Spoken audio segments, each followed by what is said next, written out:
Honestly, no one wants to think about HIV, but there are things that everyone can do to help prevent it. Things like PrEP. PrEP stands for pre-exposure prophylaxis, and it means routinely taking prescription medicine before you're exposed to HIV to help reduce your chances of getting it. PrEP can be about 99% effective when taken as prescribed. It doesn't protect against other STIs, though, so be sure to use condoms and other healthy sex practices. Ask a healthcare provider about all your prevention options. And visit findoutaboutprep.com to learn more. Sponsored by Gilead. Hey, this is former NFL tight end Clay Harbor. Testing my skills on Prize Picks is the most exciting way to play daily fantasy sports. If you have the skills, you can turn $10 into $250 with just a few taps.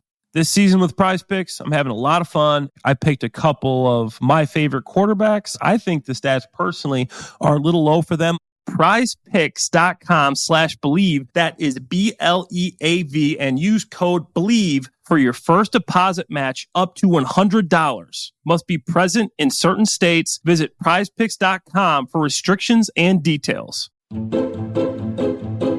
Welcome to Sugar Coated Murder Podcast, a brilliant true crime podcast hosted by two zany sisters, all while baking up delicious treats in their kitchen.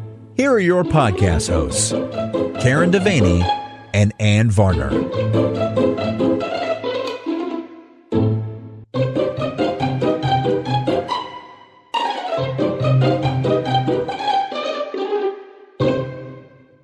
Here we are to save the day. Okay.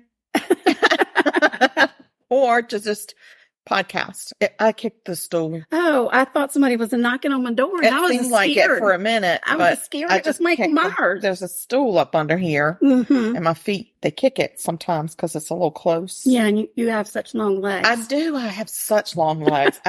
For those of you who have not met me, I mean, I have such long legs that when you do meet me, you'll be like, whoa. Yeah. Those are some legs. Yeah, that's right. Mm-hmm. And believe it or not, I'm taller than her. I mean, I've also got the very, very long legs. You have longer legs than me, but you do not have a longer torso than me. And so therefore you are not taller than me. I am. If you look at pictures, I am definitely taller than you. You just, in your mind, think you're taller because you've told fibs about your height for such a long time. No, there's no fibbing. There's no fibbing. I will tell you that I am under tall for my weight. Yeah. I should be a lot taller, maybe 10 feet. Me as well. But that's okay. It's all good. I mean, I just have to deal with it. You can't have beauty and height. I mean, come on. And smart. And smart. Something's got to give, right? Something's got to give. You got to take one for the team somewhere. Right. All right. So this time it's my turn to be in the kitchen. And I'm appreciative of that. Quite appreciative. Me too. And with the fall weather coming in, I thought, I love those caramel apple spice drinks you get from Starbucks. Yes. I just love them. Yes. There's just something so warming about them. It's very warming. So I decided to see if I could find a recipe out there that you can make it at home. That's brilliant. And damn sure did. Damn sure. It turned into 2 recipes. 2 in 1. So it's a double recipe episode. Oh my God. Oh my gosh. It's octo-fabulous. So I found the recipes on a website called snacksandsips.com. Oh, that's cute. And this is a caramel apple spice Starbucks copycat. I love that. What I did not know is that the caramel apple spice, I was just going to tell you why I love it so much, has cinnamon dolce syrup in it. Oh, yeah. And I love the cinnamon dolce latte. Yeah, we do. We love those. That's the only latte I get at Starbucks. Yep.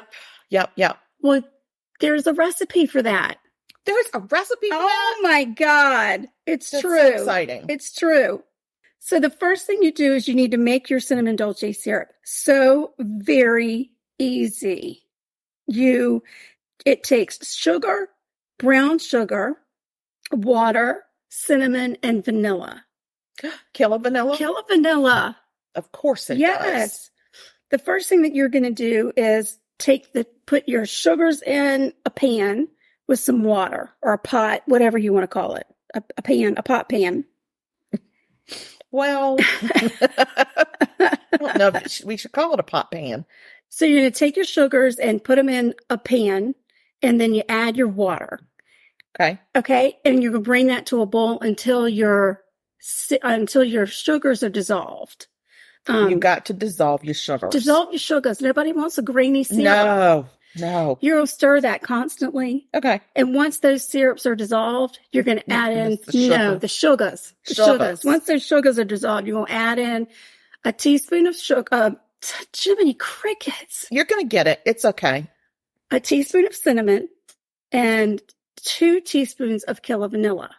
If it's not kilo vanilla, it won't work. Correct. And then you're going to heat that like to a slow boil for about 3 to 5 minutes. And this is a syrup, so it's supposed to be a little syrupy, not real thin. That's going to have a little bit of a give to it, but not real thick, not thick like caramel or pancake syrup. Right, but a little give, not like water. And once you've got that all mixed together, you put it off to the side. Okay. Then you're going to you can either use apple juice or apple cider. And I found the Honeycrisp apple cider at the store. I love a Honeycrisp apple. I think you do too. I think I do. I think that's really the only apple that I like to eat. Me too. Yeah. So you take 2 cups of apple cider and you start to heat that up. And then you're going to put in, let me get the measurement right because I don't want to tell you wrong. 2 tablespoons of your cinnamon dolce syrup. Okay. 2 tablespoons of caramel sauce. Okay. And then you're going to heat that to a boil on the stove. And the reason why you boil it is because you want to get those flavors to go in. Yeah, you just want to get them all married together. Then you just pour it in your cup, top it with some whipped cream, and you could do a caramel drizzle. Yeah. I sprinkled a little cinnamon on it. And voila. It's amazing. Yeah. It tastes just like it. I'm tasting it right now. I'm sipping on it. And delightful. I'm delighted. I'm quite so delighted happy. Because it's delightful. And that cinnamon dolce syrup, you can put it in a jar or an airtight container in your refrigerator and it'll keep for 6 months. Folks, that will get you right through the holiday season. Yes. And you can have your own kind of latte thing. Yeah, but you could also put a little bit of that cinnamon dolce syrup in your coffee. Yeah. I mean, love it. I feel so happy. I'm so happy that you're happy. Yeah. So go ahead and make me sad with your... Yeah, now that you're happy. With your murder. I'm going to make you mad and sad. First, we're going to hear from some of our podcast friends. Great. I always love to hear from our podcast friends. I as well. Have you ever wondered what the top 10 most streamed 90s songs are? Maybe the top 10 most common phobias? I'm Nick, host of the 10ish podcast. Every episode, me and my various sidekick hosts share fun facts and hot takes as we try to guess each other's top 10ish list. Here's a little preview. People will just shock a guy to death if someone in a lab coat asks semi-nicely. Chickens outnumber humans more than 2 to 1. It is the only R-rated film to gross $1 billion. Listen to 10ish Podcasts now on any podcast app. That's 10ISH Podcast. Welcome back to Judge Jordan. You know who it is. Whoa, Matt. This isn't an episode. This is our promo. Well, what's a promo? Just to tell everybody about our podcast, Came with the Boys. Oh, where you and I get together and talk about craft beer and combat sports and horror movies and whatever else is on our mind? Yeah, from Buckle to Bell, we cover the best combat news in the biz. Oh, yeah, we do that, don't we? Yeah, every week. Yeah, and you can catch us on Apple Podcasts, Google Podcasts, Spotify, Good Pods, and on YouTube. We're at DecayandWTB on all social media. So catch us out there and have a beer with us. Cheers. And we want to congratulate Decaying with the Boys because it happens to be coming up on their 100th episode. Guys, we're so proud of you. Keep up the good work, and we love you. So first, I'm going to tell you about a social media app that I've never heard of. Okay. Which I thought I knew them, and I thought I knew them all. But I didn't. Oh, wow. There's one called Tagged. Tagged? Yeah. So it was founded in 2004. It was called a social discovery app. Huh. And it was originally for users under the age of 18. Okay. So it was like a kid-friendly social app. All right. But 2 But years. What does it do though? You just tag somebody? Is it like playing tag? The game?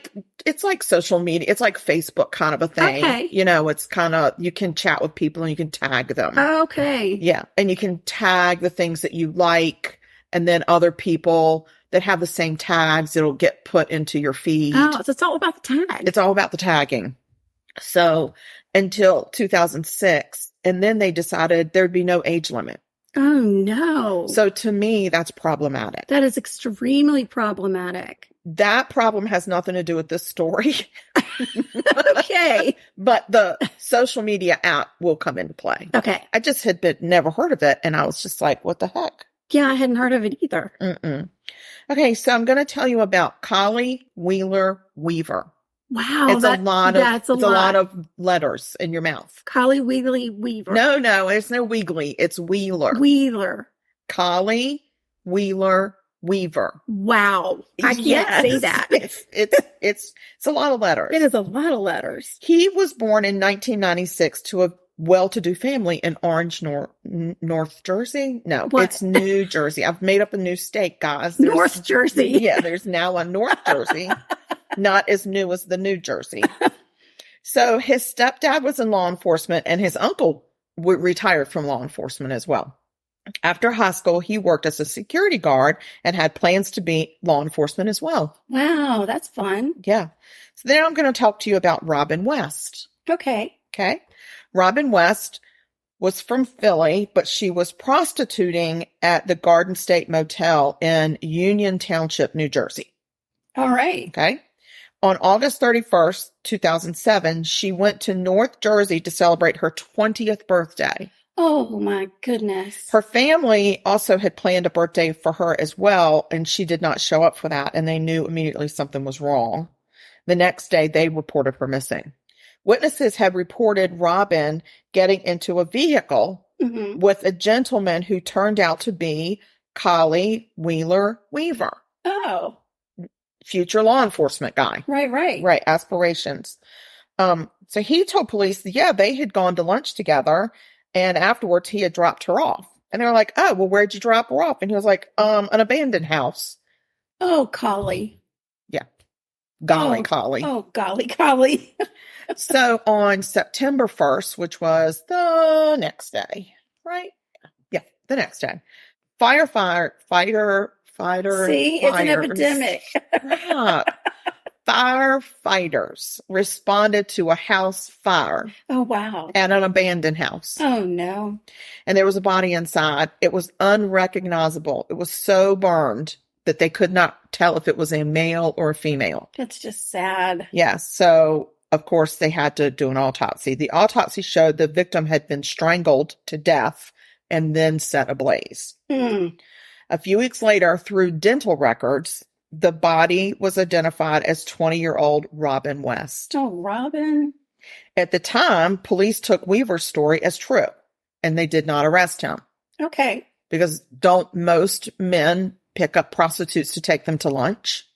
Especially future police officers. They really like taking the sex workers to lunch. They do. They really do. And then just dropping them off in an abandoned building. Makes sense. Because that's where she has to go. Of course. She's a sex worker. She loves abandoned buildings. Of course.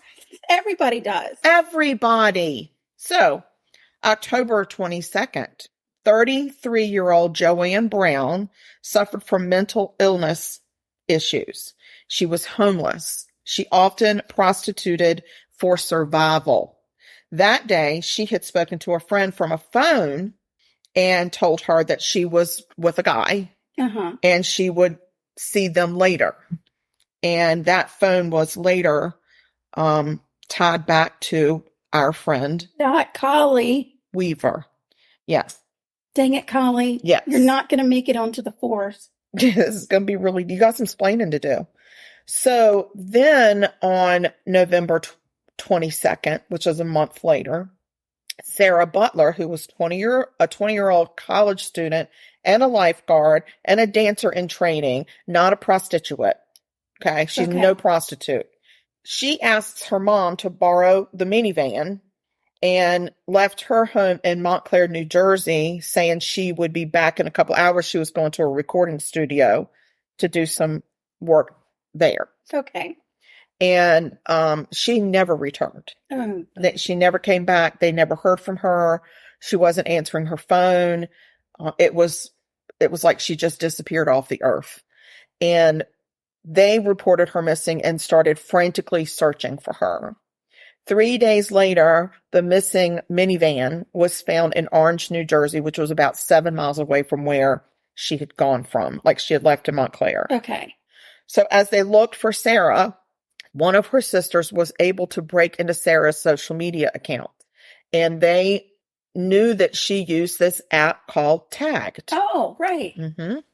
They were able to see that the day she disappeared, she was communicating with somebody on the app whose name was Lil Yacht Rocky or Lil Rock Yacht or some. There's a rock and a yacht and a Lil. That's what I know. So she had agreed to meet up with him. Now, he had offered her $500 for sex, but she really didn't even take that seriously. Right. She was meeting up with him at this recording studio. Oh. So the last message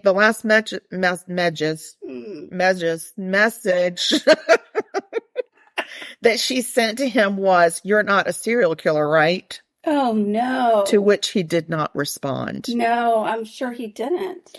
So. But I'm just going to say the first red flag is when you got somebody offering you money for sex. Maybe don't meet that guy. I don't know. Is this something that 20-year-olds do? Like, I'll pay you $500 for sex. I don't know. Well, I certainly hope not. I don't know. I know. And I'm not passing judgment. I just am not aware. Yeah.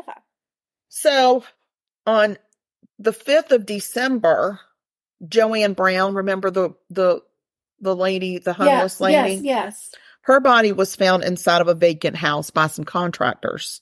There's something about these abandoned houses that we need to get a handle on. Agreed.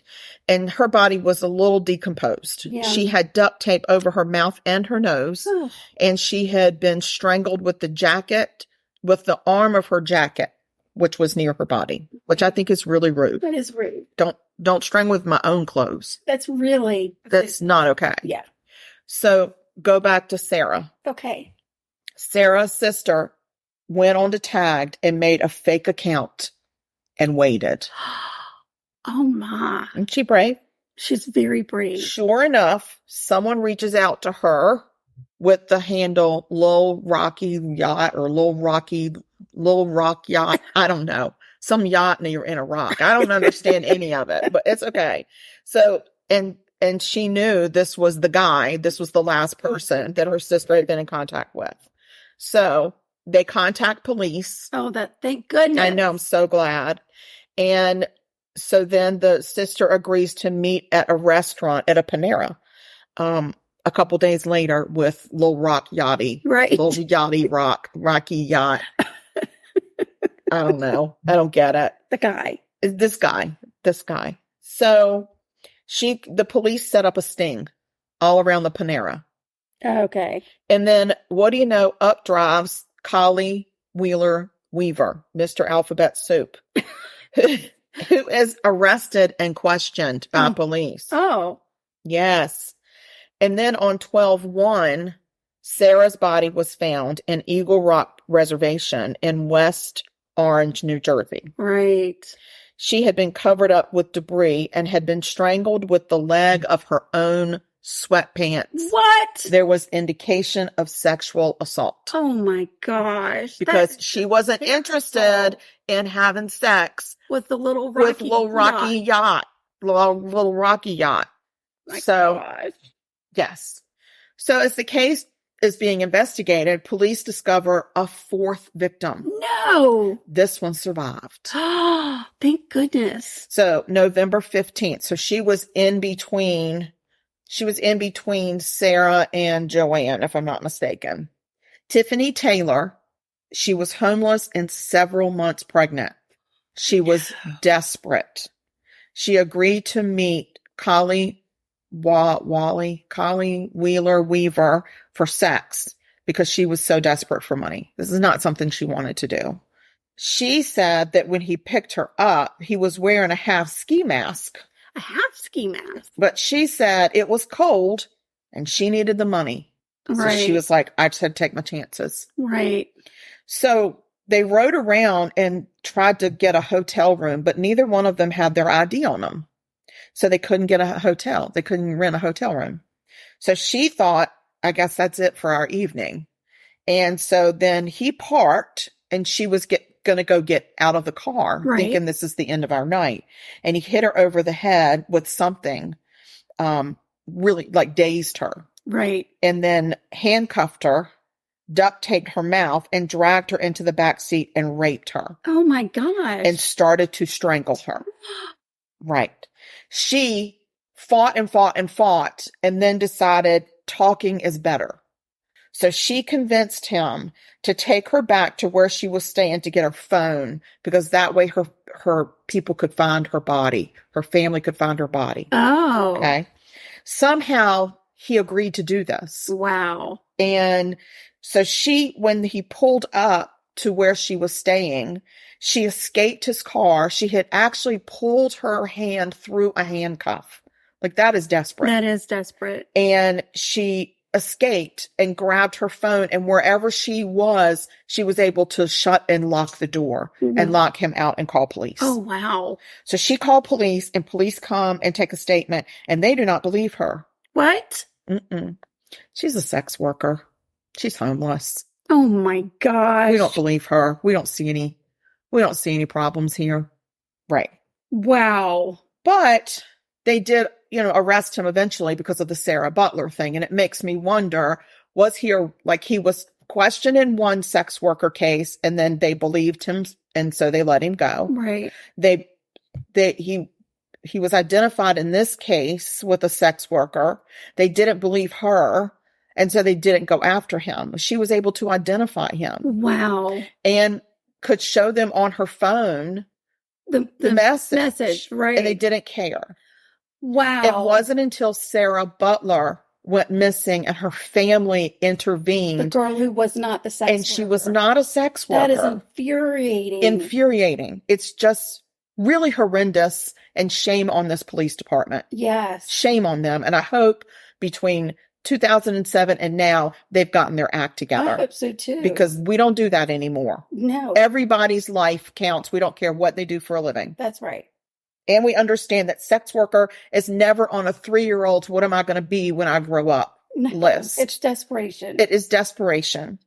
So at trial, this Tiffany goes and was able to identify him. That's very in brave. court. She was very brave. She faced down her attacker. She was scared senseless. I'm sure. And cried and everything. And of course, he said the whole time, it wasn't me. It wasn't me. I'm being set up by the police. And I'm like, dude, you were given 2 free passes by the police. Right. So he ends up being convicted of 11 different charges. Wow. Of attempted murder, sexual assault, desecration of a body. Right. Mm-hmm, good. Mm-hmm. All of them. Put all of them in one big pot of soup. And that's what we did. And I love it because this judge was not playing. Good. He gave him 160 years. Nice. He didn't say life.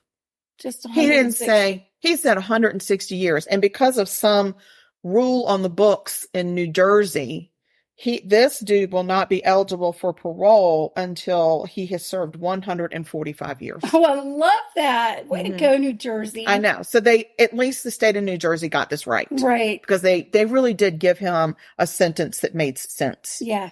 And he's a monster. And I don't think he's going to be joining that law enforcement little club with his family. The force is not with you. No. Collie. The force is not with you. Collie. What a jerk. So, yeah. But sex workers, their lives matter too. And we need to get it together as a country. Yes. And there's understand. So many unsolved cases of sex workers who've disappeared. And never even got investigated. Right. Their families have been searching. Yes. Yeah. So, but I'm hoping that things are, I know there's been a movement out there to try to solve these cases, to recognize these people as daughters and sisters and mothers, some mothers, right. to people there, and their lives do matter. And we did, when we went to CrimeCon, I think we heard a theme of this. Yeah, it was nice. It was really nice to hear. Yeah. So, but I just I wanted this story to be told because I wanted to point out that if it weren't for Sarah, God rest her soul. Yeah. if it weren't for her, these cases may never have been solved, and he could still be doing this. Yeah, and clearly a serial killer. Clearly. And he was young when he was doing this. Right.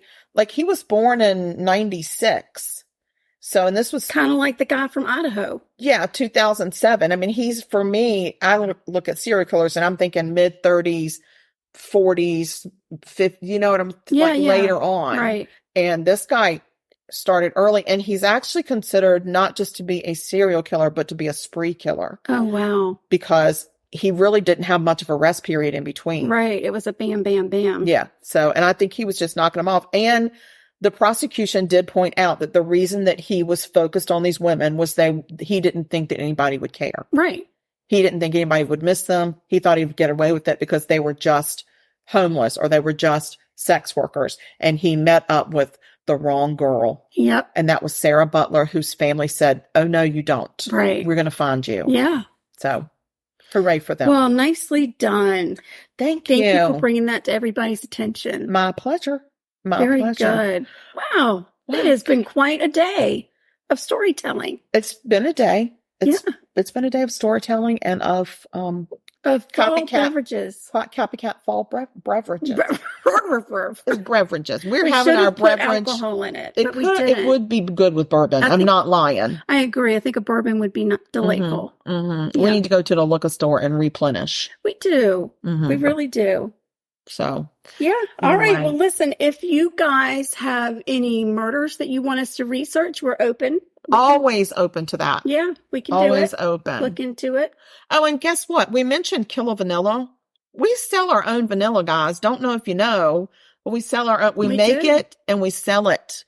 And it's called Kilo Vanilla. And if you want some, drop us an email. What's our email address? Oh, it's murder.sugarcoated@gmail.com. Oh, wow. That is what it is. Or you can just send us slip into our DMs on social media. Fancy. Can we do that? Is that allowed? They can.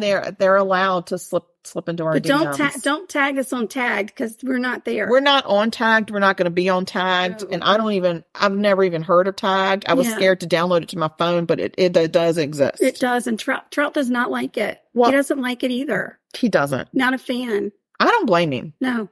I mean, Wheeler Weaver gave this tagged a bad reputation. Yeah, little rocky yacht. He had several names on there, several profiles. My God. Little Rocky Yacht. I don't know. Guys, I don't understand. I just don't understand. It's like he just got some random words and put them together. I was like, that's cool. So yeah. Well, I hope everyone has a fantastic week. And most definitely, I hope that you stay safe. And important. I can't remember the rest of it. Well, don't murder people. No, you have to stay sweet. Oh, stay sweet and don't murder. Let me introduce you to our podcast. I know. I'm having a complete blank. It's the craziest thing. I might be. Can I stick my tongue out? Yeah, I'm not having a stroke. She really did stick that tongue out too. That's great. So anyway, stay sweet, don't murder. If you kill people, we will talk about you. That's what it comes down to. That's it. Yeah, that's what it comes down to. What and we do want you to stay sweet, stay safe. And we do just head on a swivel, people. Yeah. Head on a swivel. We love you. We'll talk to you soon. Pray for us. Goodbye. This has been Sugar Coated Murder Podcast, a deliciously entertaining true crime podcast. Like what you heard? You can always explore past episodes by visiting sugarcoatedpod.com. Don't forget to like our Facebook fan page and share with friends. Thanks for listening to Sugar Coated Murder Podcast. At Six Flags Fright Fest, fear is all around you. Some fear the heights, some the frights, but everyone shares the fear of missing out. Celebrate 30 chilling years of Fright Fest at Six Flags Great Adventure. Select nights September 8th through October 31st with 16 terrifying haunts, including 2 new haunted houses inspired by Saw X and The Conjuring. Fright Fest, presented by Snickers, is only here for a limited time, and nothing scarier than that. Visit sixflags.com to purchase tickets. Happy CUNY Month! This October, explore your future with CUNY through hundreds of virtual and on-campus events that will bring you one step closer to getting the degree for your dream. With more than 2,800 certificates and associate, bachelor's, and graduate degree programs, you can study anything at our 25 colleges. Whether you're just starting your journey, transferring, or taking that next step in grad school, we've got an event just for you. Visit cuny.edu/CUNY month and explore our admissions events. See you there.